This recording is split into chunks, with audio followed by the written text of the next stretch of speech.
ناظرین السلام علیکم ورحمۃ اللہ وبرکاتہ، آپ دیکھ رہے ہیں فکر و نظر پر دن بھر کی 10 بڑی خبریں۔ آئیے ملک کی تمام بڑی خبروں پر نظر ڈالتے ہیں۔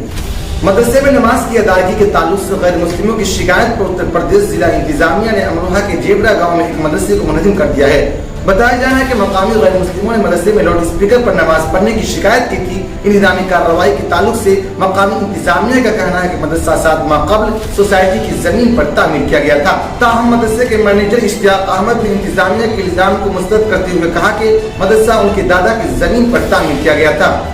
MIM کے صدر اسد الدین اویسی نے مدرسے کی انہدامی کارروائی کی خبر کو شیئر کیا ہے۔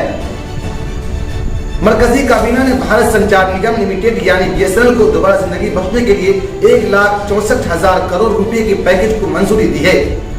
IT وزیر اشونی وشنو نے یہ جانکاری دیتے ہوئے بتایا کہ سرکار 4G خدمات کو وسیع کرنے میں تعاون کرنے کے لیے BSNL کو اسپیکٹرم الاٹ کرے گی اور BSNL کے 33,000 کروڑ روپے کے قانونی بقایا جات کو ایکوئٹی میں تبدیل کیا جائے گا۔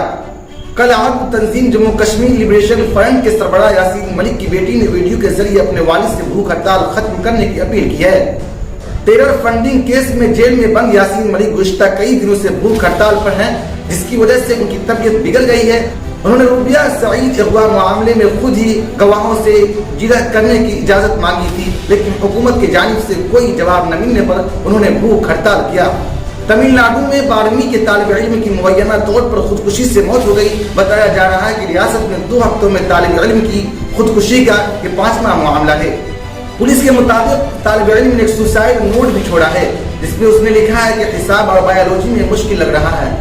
سپریم کورٹ نے اپنے بڑے فیصلے میں کہا ہے کہ prevention of money laundering act کے تحت ED کو ایسے کسی بھی فرد کی گرفتاری کا حق حاصل ہے جس سے اس معاملے میں تحقیقات جاری ہوں۔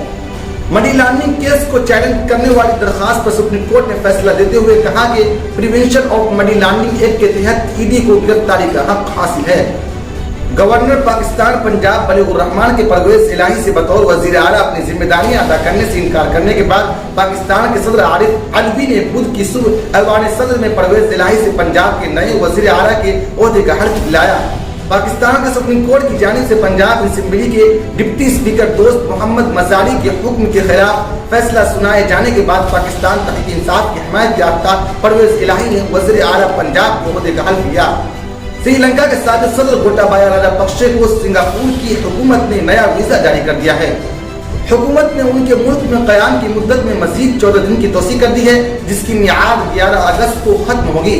سری لنکا میں معاشی بحران سے پریشان عوامی مظاہرے کے درمیان راجاپکسے 13 جولائی کو مالدیپ چلے گئے اور اگلے دن نجی دورے پر سنگاپور پہنچ گئے تھے۔ امریکہ اور طالبان حکام کے درمیان مذاکرات میں شامل 3 ذرائع نے اس بات کی تصدیق کی ہے کہ دونوں فریقین کے درمیان اختلافات اپنی جگہ برقرار ہیں، جن میں طالبان کی جانب سے بینک کے اعلیٰ سیاسی تقرریوں کو تبدیل کرنے سے انکار بھی شامل ہے، جن میں سے ایک پر امریکی پابندیاں ہیں، جیسا کہ تحریک کے کئی دیگر رہنماؤں پر ہیں۔ کچھ ماہرین کا کہنا ہے کہ گزشتہ برس اقتدار پر قابض ہونے والے طالبان کے مداخلت سے بینک کو دور رکھنے جیسے اقدامات سے ادارے میں اعتماد بحال ہوگا۔ بھارت 2025 میں خواتین کے 50 اوورز کے ورلڈ کپ کی میزبانی کرے گا۔ BCCI نے ICC کے سالانہ کنونشن کے دوران اس میگا ٹورنامنٹ کی بولی جیت لی ہے۔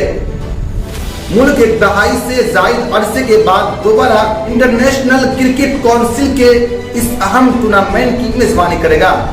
پیرس اولمپکس 2024 گیمز 24 جولائی کو شروع ہو کر 11 اگست کو خواتین کے مقابلے کے ساتھ اختتام پذیر ہوں گے۔ ریسلنگ، ویٹ لفٹنگ اور ٹریک سائیکلنگ کے مقابلے خواتین کے مقابلوں کے ساتھ اختتام پذیر ہوں گے، جبکہ ویمنز باسکٹ بال کا فائنل بھی اسی روز ہوگا۔ ناظرین، خبر نامے میں اتنا ہی، جلد ملاقات ہوگی، شکریہ۔